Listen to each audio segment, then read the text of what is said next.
E, de fato, o Ronaldo Caiado, numa entrevista recente, citou o exemplo do Juscelino, e muitos têm feito isso.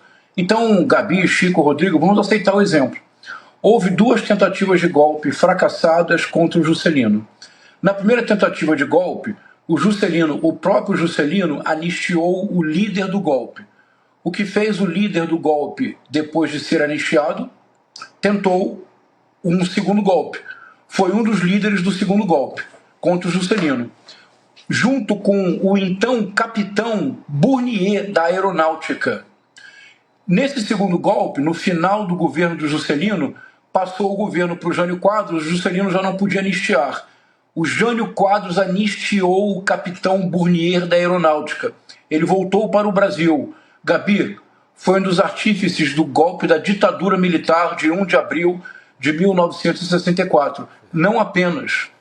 O capitão Bournier, como pôde seguir a sua carreira, chegou a ser brigadeiro, o posto máximo da aeronáutica. Você sabe quem foi o brigadeiro Bournier, Gabi?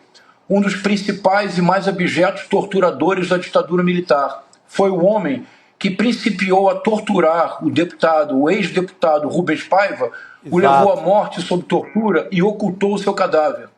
O brigadeiro Bournier foi responsável por transformar as instalações da aeronáutica num dos mais terríveis centros de tortura da ditadura militar. Foi na instalação da aeronáutica no Galeão, no Rio de Janeiro, que o jovem Stuart Angel Jones foi torturado brutalmente até a morte. Não apenas isso, o cadáver foi ocultado. Surgiu então uma das maiores heroínas da história do Brasil, uma das pessoas de maior coragem que nós tivemos nos nossos séculos de história. A mãe do Stuart Angel Jones, Zuzu Angel, estilista famosa. O Stuart Angel era filho de um norte-americano. Ela viajava o mundo inteiro fazendo exibições da sua estilística. Ela denunciou a ditadura militar em coleções de roupa em Nova York. Ela denunciou a ditadura militar em todas as instâncias, em todos os países do mundo. Sabe o que fizeram com ela, Gabi? A ditadura militar assassinou Zuzu Angel num acidente forjado em São Conrado. Há fotos em que aparece um torturador, Paulo Perdigão, olhando o corpo da Zuzu Angel morta. É isto o que acontece quando se anistia um golpista. Ele volta mais forte sem limites. Outro caso do Juscelino, já que estão citando o Juscelino como exemplo, aceitemos o exemplo, mas tenhamos memória histórica. Um dia chega na mesa do Juscelino Kubitschek, presidente da República, a lista de coronéis para serem promovidos a general. Vocês sabem que se um coronel não é promovido na sua ocasião, ele precisa passar para a reserva. Chegou o nome do Castelo Branco e um militar assistente do Juscelino disse: presidente, este militar ele é contra o senhor e dizem que ele apoiou a tentativa de golpe. Perguntou Juscelino Kubitschek: ele é um bom militar? Resposta que deram: é um militar exemplar, mas ele é contra o senhor. Resposta de Juscelino Kubitschek: ele não precisa ser a favor de mim, ele precisa ser apenas a favor da democracia. Promoveu Carlos Castelo Branco a general, Chico. Aliás, cearense como você, Chico. Exatamente. Quem foi o primeiro presidente da ditadura militar? Exatamente. Castelo Branco. Ele. O Castelo Branco, presidente da República, um dia chega à sua mesa a lista de políticos para serem caçados. Encabeçava a lista Juscelino Kubitschek. Chico, você acha que o Castelo Branco teve 1 segundo de hesitação para caçar o Juscelino? Não. Carlos Castelo Branco, que deveu a sua carreira a Juscelino Kubitschek, caçou os direitos políticos de Juscelino Kubitschek, exilou o Juscelino Kubitschek, perseguiu o Juscelino Kubitschek, que depois teve um acidente muito mal explicado e não pôde ver a redemocratização. Não é tudo, Gabi, se você me permite, rapidamente. Sim. A lei da anistia de 1979 é a matriz dos problemas que hoje vivemos com os militares. Sem dúvida. O que foi a lei da anistia? Rapidamente, isso é bem importante.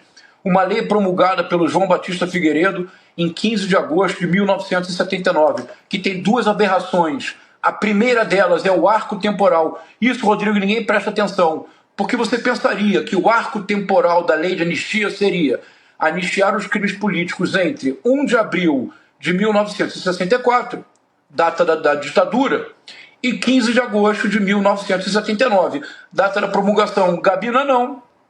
A lei da anistia, Chico, vai de 2 de setembro de 1961 a 15 de agosto de 79. Por quê? Porque logo após a renúncia do Jânio Quadros, no dia 25 de agosto de 1961, as Forças Armadas Brasileiras começaram a conspirar. 1. Para não permitir que o João Goulart voltasse. 2. Cogitou-se bombardear o avião do João Goulart na Operação Mosquito. Por isso, o avião do João Goulart chega no Brasil voando abaixo do radar, correndo risco de queda. Voou abaixo do radar para que as Forças Armadas não localizassem o avião. 3. Porque desta forma, os 3 anos entre 61 e 64, as Forças Armadas ativamente conspiraram para desestabilizar o governo João Goulart. Uma prova, criou-se em 1961 chamado IPES, um Instituto de Pesquisas e Estudos Sociais, cuja finalidade, Brasil paralelo da década de 60, era produzir material anticomunista de propaganda para desestabilizar o governo João Goulart. Quem era o presidente do IPES, do princípio até o final? Só deixou o IPES após a ditadura militar para criar o temido SNI, o general Goberido Couto e Silva. Quem financiou o IPES? Os americanos e empresários brasileiros. Quem? Walter Moreira Salles, Paulo Maluf, que à época era apenas empresário, não era ainda político. Depois ele descobriu que a política podia ser um negócio muito mais rentável. Gabi, quando nós não temos memória histórica, o pior pode acontecer.